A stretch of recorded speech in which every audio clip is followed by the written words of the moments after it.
Mouthwashing is a psychological horror adventure that I just recently finished playing, and let me tell you, it was quite the experience. The game takes place on a freighter ship named Tulper. Here we follow the story of its 5 crew members as they try to survive after a collision with an asteroid.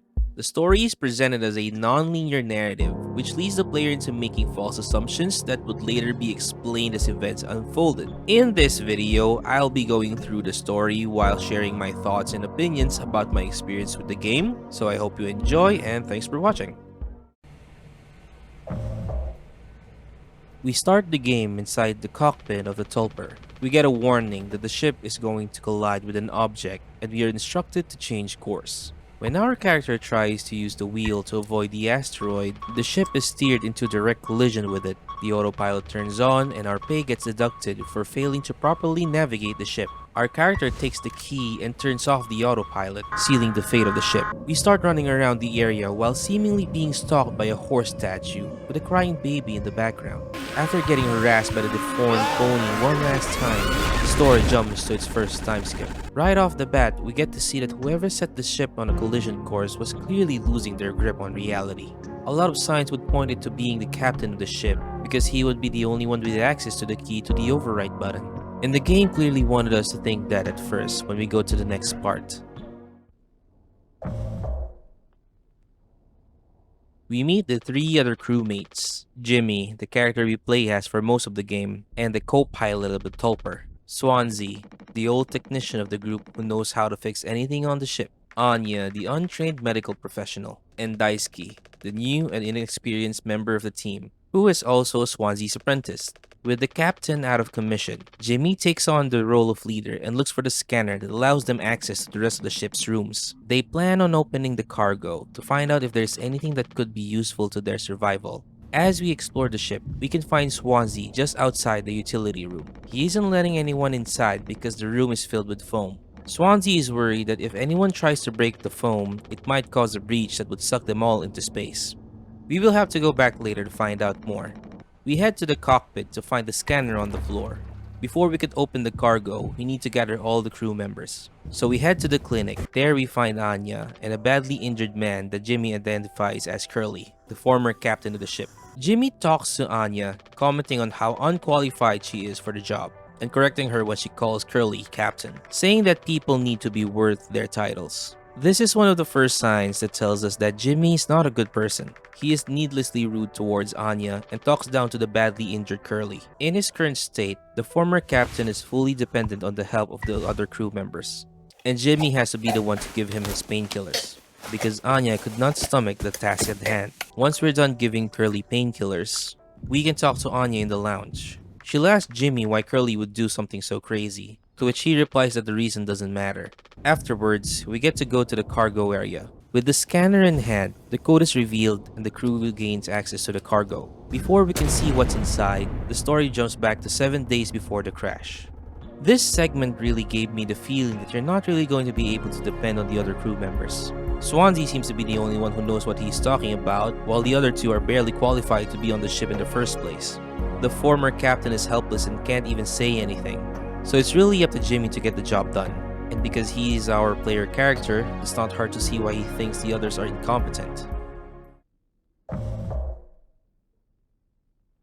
We play as Captain Curly, who's currently taking a psychological evaluation in Anya's office. Other than some problems sleeping, he passes his psych eval without further problems. Anya mentions that she still has one more psych eval to do. Curly guesses it's Jimmy, and we see that Anya is frustrated that he wouldn't take the test seriously, mentioning something about cartoon horses turning him on. Sounds familiar. Curly offers to do the psych eval for her, and she's grateful for that. Anya gives the captain a note from Swansea, and we are off to the utility room. We find Jimmy outside, and we get to have a chat. Once we're finished, we go in to find Swansea displeased as always, and Daisuke trapped in foam.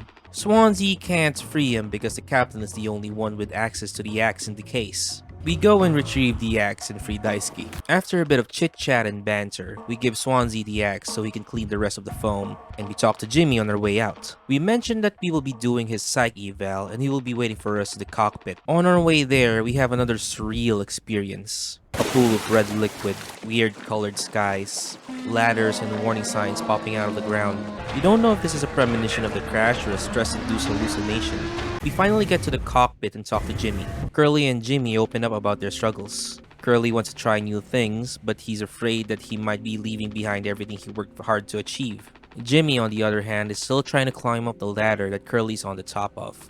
We get to learn that Jimmy's doing better on the freight ship compared to his life back on Earth, and he likes the control he has as the co-pilot. He mentions how he always hears just how great a leader Curly is, and we see that it bothers him a little. The conversation is interrupted when a message from the company comes in the fax machine. Attempting to read this message transports us into another vision. We are in the cargo bay, and we find a television at the end of our path. Some commercials are playing that foreshadows events to come, and at the end we get to watch a commercial on mouthwash.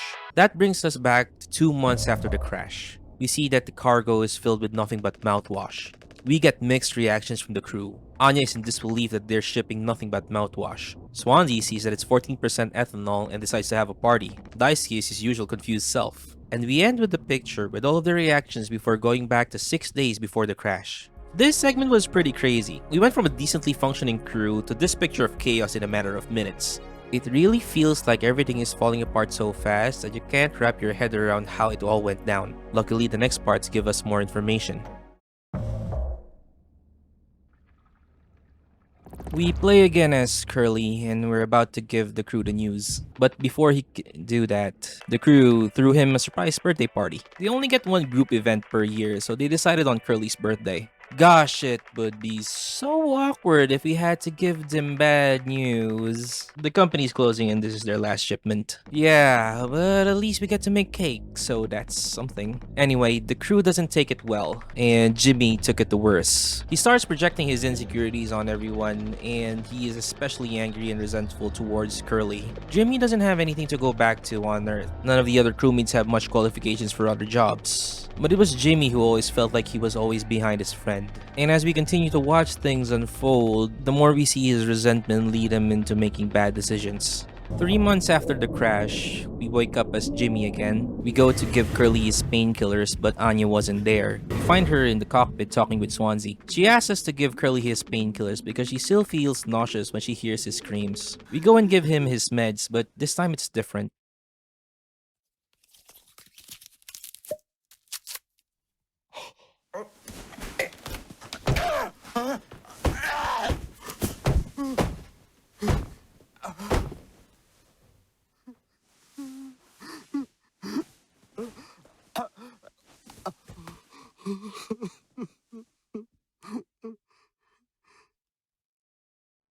We hear Jimmy physically beating Curly. The pressure of being captain was getting to him. He thinks the others are judging him for his incompetence. As we get out of the clinic, we are once again having another crazy vision. Curly is sitting in the lounge with his birthday cake. He talks to Jimmy like he's trying to comfort him. As much as Jimmy has felt jealous because of his friend's achievements, he also looked to him for comfort and support. He's so conflicted that he went from looking for a knife to cut the cake with to imagining chopping his friend up with an axe. It's a disturbing way of saying that we tend to hurt those who love us the most. And just as we swing the axe, it's... Swansea is showing off his boomer dance moves while holding the axe. Anya is sitting at a table, contemplating if she should just start drinking the mouthwash too and let go. I never found out what Daisuke was doing at this time during this playthrough, but I believe he was drunk and talking about not disappointing his mom. He's a good kid who worries about what other people think about him, and that makes him easy to manipulate, which we will get back to later on. Anya tells us about a medicine cabinet near her office. She tells us that we need to get the axe from Swansea so we can remove the foam that was blocking the way. We try talking things out with him and he swings it at the screen. He is too drunk to give a fuck, and I can respect that. We take the axe and we cut our way to the medicine cabinet. Anya compliments us for a job well done and asks if we could give Curly his medicine. This sets off Jimmy, who starts listing all the tasks he's finished and how he's the only one doing his job. He opens up to Curly as he gives him his meds. Jimmy wanted to be in control. He wanted to be captain. He wanted to show that he could do a better job than his friend. But when it mattered most, he couldn't rally the crew together and they are all just waiting to die at this point, and it's about to get worse. Jimmy locks himself in the cockpit. Swansea's out for blood. We don't know what set him off, but he is mad and he has the axe again. We keep him from getting in by tying up the door with rope and jamming the lock with a metal pipe. Swansea breaks the glass, and before he can get in, we jump back in time. 2 days before the crash, Anya and Curly are at the lounge staring at the night screen. Anya notices a dead pixel, a part of her personality that seems to see even the smallest of imperfections. Curly says he doesn't notice it at all, and they agree that it's still quite nice to look at. It's a moment of calm that not only contrasts the previous segment, but also further confuses us as to why Curly would do such a thing as to crash the ship. 2 days before the crash, he was sane, calm, and sharing a peaceful moment with Anya. We still don't understand what Curly was thinking and none of it makes sense. Then we have the next time skip. Daisuke's having a panic attack. Anya has locked the door to her medical office. They try to convince her to open the door, but there's no talking her out of it anymore. Jimmy and Daisuke need to find a way in. Daisuke knows about the vents that's connected from the utility room to the medical office. They go down to the utility room, but Swansea is guarding the door. There's no way in. 8 hours before judgment, Daisuke is badly injured. We need to find something to disinfect his wounds. We go to the cargo area to get some more mouthwash. This segment was absolutely weird and horrifying. We have to stop moving when a giant horse head gets close. Otherwise, we have to start at the beginning. I don't know what it's supposed to symbolize exactly, but it's one of the few parts of this game that really creeped me out. We get the mouthwash, which was being held by a horse statue for some reason. We get back to Daisuke and we start disinfecting his wounds, which we hear him audibly scream in pain.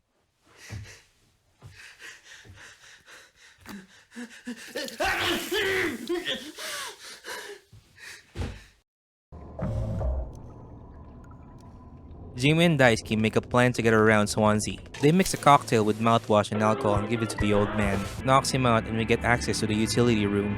Upon entry, we notice that there is still one cryopod that is fully intact. Jimmy thinks that Swansea is trying to save the last pod for himself, leaving the others to die. He convinces Daisuke to forget what Swansea said about the vents and gets him to crawl into it. He was able to reach Anya and we have another flashback. 1 day before the crash, Curly's looking for a gun in Anya's office. We find Anya in the cockpit and we ask her where she hid it. We find out that she's pregnant and Jimmy is the father. Anya said he told Curly, which tells us that this isn't the first time Jimmy did something to her. She's scared that Jimmy would use the gun on her, so she hid it. Curly is trying to fix things, but Anya doesn't believe that Curly would protect her. It's a very short segment as we cut back to another time skip, but this finally explains why Anya was acting weird whenever we were playing as Jimmy. She wasn't incompetent or just nauseous at Curly's screams. She was sick because of her pregnancy, and she acted cautiously around Jimmy because without Curly, she didn't know what to do. Everything she did up to this point was just trying to avoid making Jimmy mad and lashing out at her. She didn't want the baby because she knew that Jimmy wasn't going to take responsibility, and she had nothing back on Earth that could support her and the baby. This was one of the big reveals that this game had that finally made everything click for me. We knew Jimmy wasn't the nicest guy, but to go as far as assaulting the only woman in a ship in space, well, there were signs. I knew that cartoon horse comment meant something.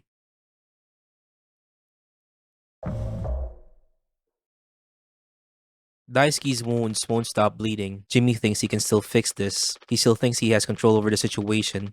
But he's just delusional. Swansea takes things into his own hands to end Daisuke's misery. He tells Daisuke that he's a good kid that was just unfortunate enough to be stuck with miserable old men. He tells him to close his eyes, and with one swing of the axe, Daisuke is gone. Jimmy gets mad because he still thinks he could have fixed Daisuke. Fix, not save. He starts lashing out again. Why does he have to do everything? Why couldn't they just give him time to think? He starts to accuse Swansea of turning Anya against him, and that he was saving the cryopod for himself. Things start escalating and now Jimmy's looking for a gun. And as we go looking, we finally see what happened to Anya. She overdosed on painkillers. She doesn't have to feel any pain anymore, just like Daisuke. It's all falling apart, but Jimmy refuses to die now. We find the gun case under the table, and with the code from the cockpit, we gain access to the gun itself. We take the gun and Curly starts laughing, a laugh that seems to be mocking Jimmy and his excellent work. We open the door from the medical office and Swansea is waiting for us, axe in hand.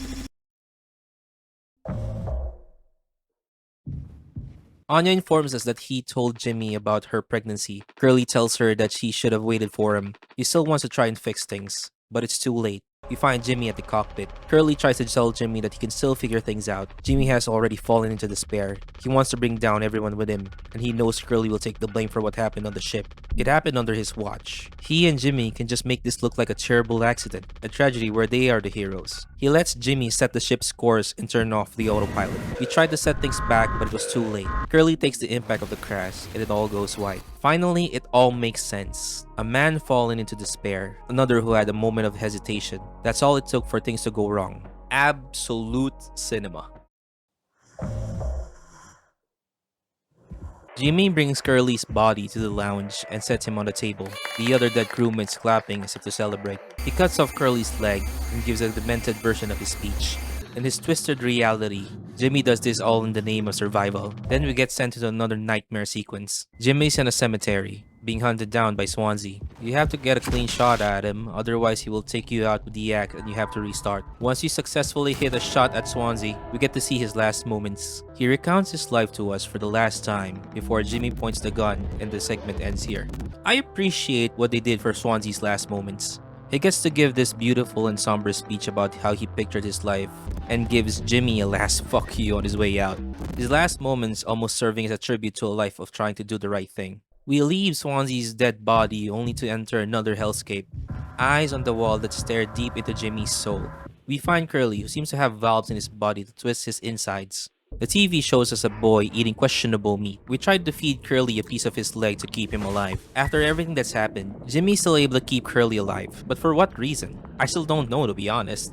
But now we see Jimmy having another chat with Curly. Curly tells him that he can just end what he started, that it will be okay and he will take responsibility. He doesn't have to carry the burden anymore and Curly will take all the blame. He will still be the hero. He breaks down in front of the burning Curly.